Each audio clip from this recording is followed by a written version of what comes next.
কিভাবে আগুনটা ধরিয়েছে।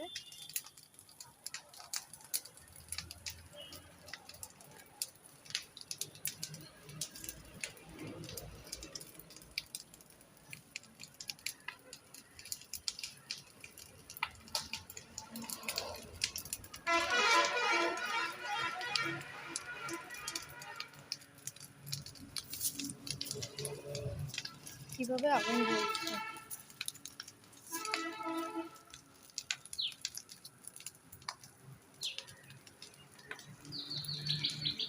সব শুকনো তো একদম ধরে গেছে।